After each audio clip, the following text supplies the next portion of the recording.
In this video, I will show you how to download Epic Games Store and create an account.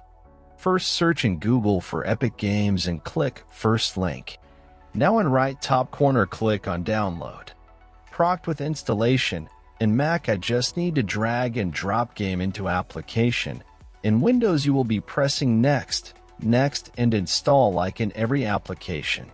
When installation process is done, can proceed with account creation. There are many options how you can create Epic Games account.